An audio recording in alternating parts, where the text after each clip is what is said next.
Assalamualaikum warahmatullahi wabarakatuh. Bismillahirrahmanirrahim.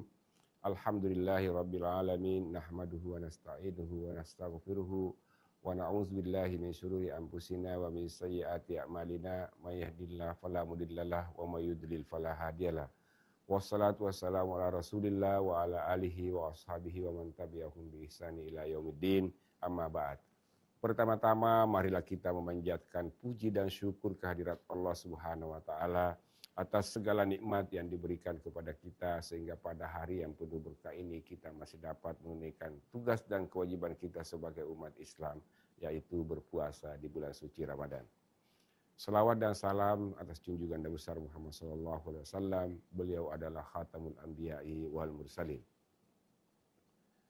Syawal berasal dari kata syala yang berarti naik atau meninggi.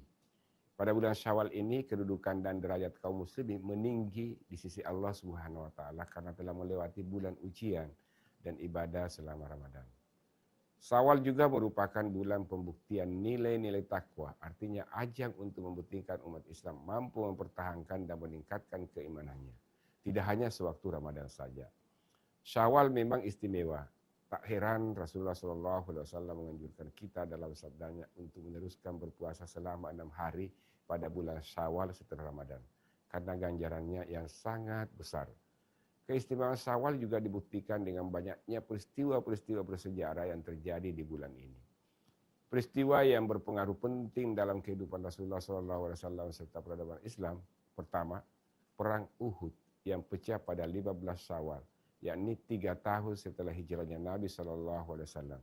Sebanyak 700 pasukan muslim berhadapan dengan sekitar 3.000 pasukan musyrik. Awalnya umat Islam mendominasi jalannya pertempuran. Orang-orang musyrik terdesak sehingga meninggalkan harta benda yang mereka bawa. Disinilah sekelompok pasukan muslim yang bertugas sebagai pemanah di puncak-puncak Bukit Lengah. Khalid bin Walid yang saat itu masih kafir melihat celah itu lalu kemudian menyerang sisi pemanah sehingga pasukan Islam kocar-kacir. Kekalahan ini menyebabkan Rasulullah SAW terluka parah. Kejadian ini terekam dalam surat Ali Imran ayat 121. Perang Uhud adalah salah satu perang yang tersebut dalam Al-Quran sebagai salah satu ujian ketaatan kepada sunnah dan ajaran Nabi Muhammad SAW. Kedua, Perang Khandaq yang berlangsung pada Syawal 5 tahun setelah hijrah. Ini merupakan kali pertama perang dengan strategi yang dicetuskan seorang Persia Muslim, Salman Al-Farisi. Di negerinya, kubu-kubu menciptakan parit yang dalam dan lebar guna menghalau pasukan musuh. Rasulullah menyetujui ide ini setelah berunding dengan para sahabat, termasuk Salman. Bahkan Rasulullah SAW dengan tangannya sendiri ikut bersama-sama membangun parit pertahanan itu. Total pasukan muslim mencapai 3.000 orang. Sedangkan pasukan sekutu kaum musyrik sebanyak 1.000 orang. Dalam perang ini kubu musyrik mengalami kekalahan karena diterjang angin puyuh setelah menunggu lama di luar parit.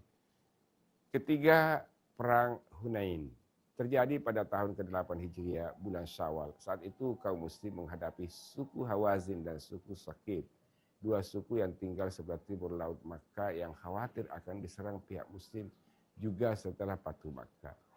2 pekan lamanya Perang Hunain berlangsung setelah Rasulullah berhasil memimpin kaum muslim dalam menaklukkan Makkah tanpa pertumpahan darah. Namun bulan Syawal bukan hanya soal peperangan. Pada bulan ini Nabi Muhammad SAW melangsungkan pernikahan dengan Ummu Salamah di tahun kedua bulan Hijriah pasca Perang Badar.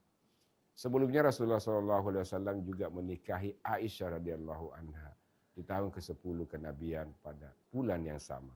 Dan selanjutnya menciptakan hikmah luar biasa dalam sejarah periwayatan hadis-hadis Nabi SAW. Kejadian lainnya yang patut dicatat adalah kelahiran Imam Bukhari pada Syawal 1194 Hijriah.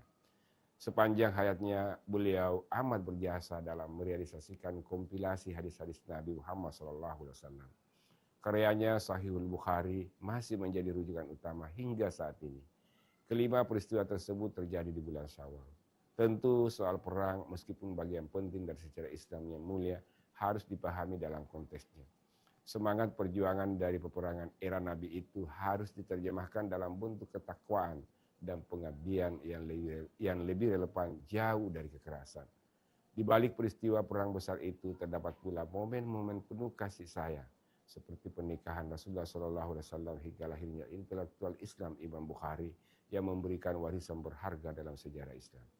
Mari kita aplikasikan semangat perjuangan dan cinta yang ada dalam Syawal untuk membangun kedamaian, keharmonisan dan kebaikan dalam kehidupan sehari-hari. Usikum wa ya bitaqwallah. Wassalamualaikum warahmatullahi wabarakatuh.